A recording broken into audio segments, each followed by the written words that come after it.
enough of the TJ Watt stuff already. He's either going to sign or he isn't. He's either going to play or he isn't. There's a football game this week. Good morning to you. Good Wednesday morning. I'm Dejan Kovacevic of DK Pittsburgh Sports, and this is Daily Shot of Steelers. It comes your way bright and early every weekday. If you're into hockey and or baseball, I also offer up daily shots of Penguins and Pirates right where you found this. All systems go today.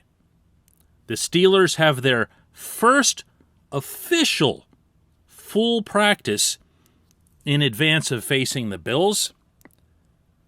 And a lot of it's going to look and feel really normal for the first time in a couple of years. Ben Roethlisberger is going to be the Wednesday morning session with the media. Then the team takes the field.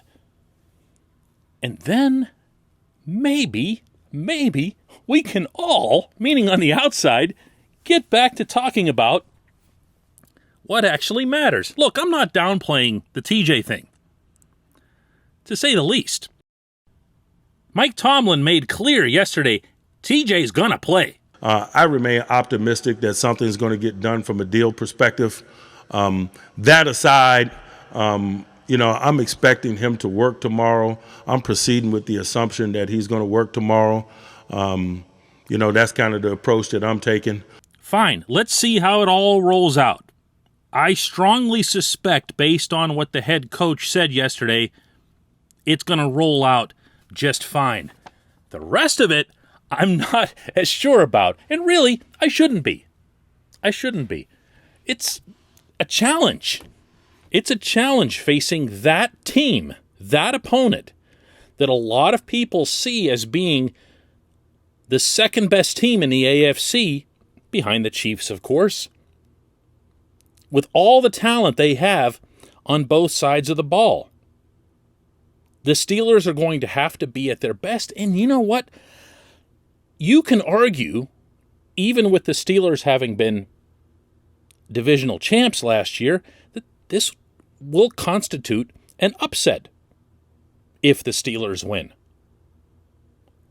The betting line says so.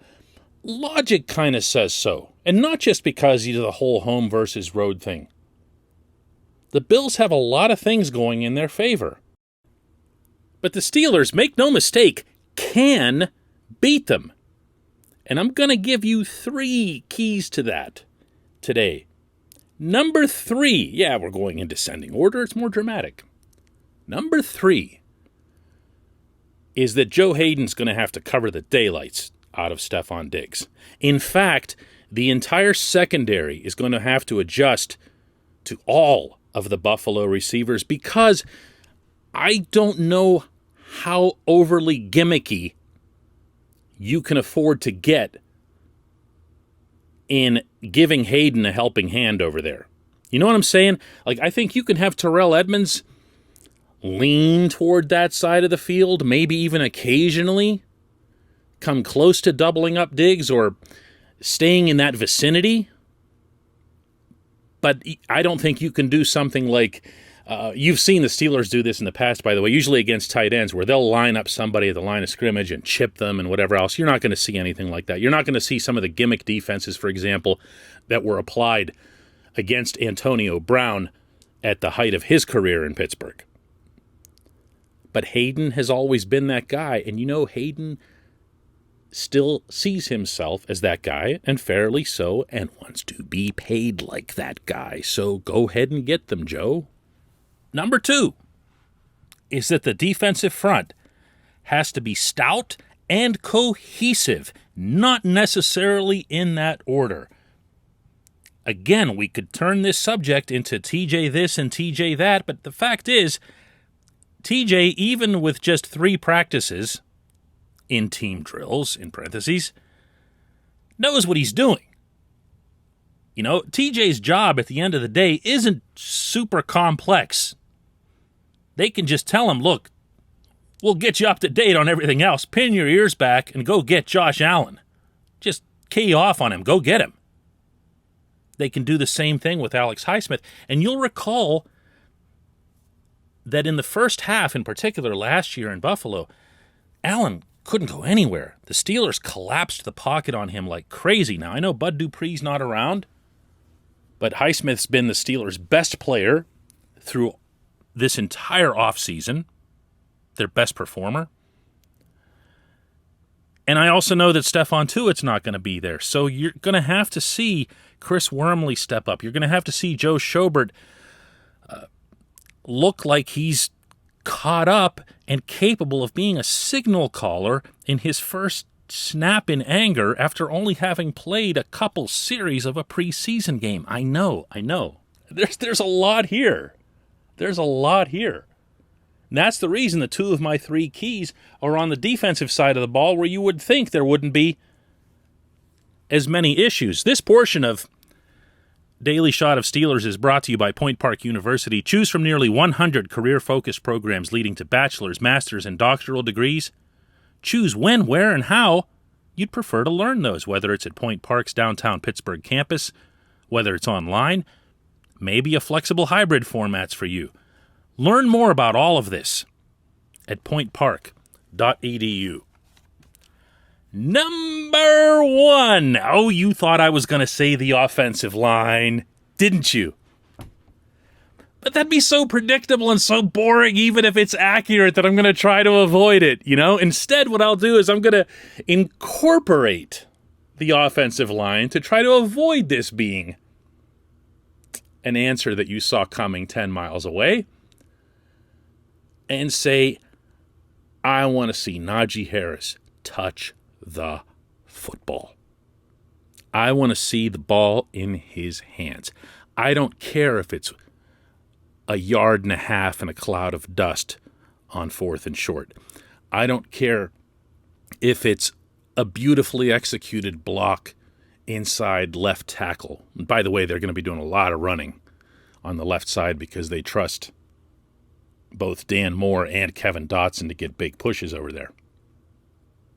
I don't care if it's a pitch in the backfield. I don't care if it's a reverse. I don't care if he lines up at wide receiver, which he'll do a lot, and leads the team in catches. In fact, I would posit that the Steelers' offense would be off to some spectacular start if the latter were the case. I want the ball in his hands. First down, second down, third down. I want the ball in his hands. Doesn't mean every snap. I'm not being weird here. But the worst case scenario that you could have for this offense going into Buffalo, knowing they're going to need to score points, is to take this weapon into that stadium with them and not utilize it to the fullest. Not just for this game, not just for this week. The Steelers have everything to gain long term from getting Najee involved. So go do it. Do it now. Do it often. Najee this, Najee that, Najee left, Najee right, Najee up the middle, Najee lines up wide, Najee on the pitch. Nothing but Najee right to the end when we come back. Just one question.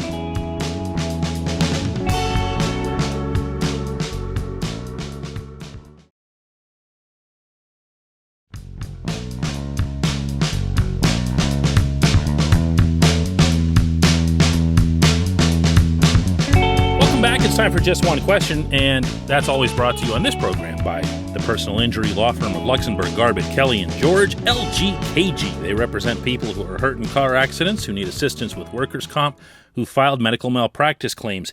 The attorneys at LGKG have been designated super lawyers for over 15 years. That's a real thing. It's reserved for the top 5% of all attorneys in our Commonwealth. Learn more about them at lgkg.com or by calling 888-842-5454. Today's question comes from Matt, who asks, at what point do we start drawing comparisons between TJ Watt, Le'Veon Bell, and the way the Steelers handle their contract negotiations?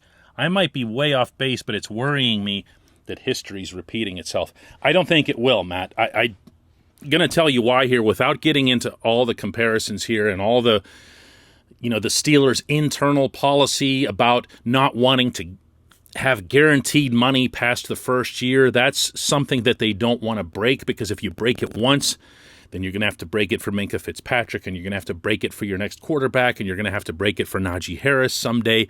And I can understand why they'd want to hang on to that for dear life. They're trying to find other ways, from what I understand, to work around that to get it done. Fine. But here's the biggest thing for me. If you're looking for signs, you don't have to dig into hypotheticals and contract processes or precedents. All you have to do is listen to what the head coach said. The head coach himself said he's optimistic it'll get done.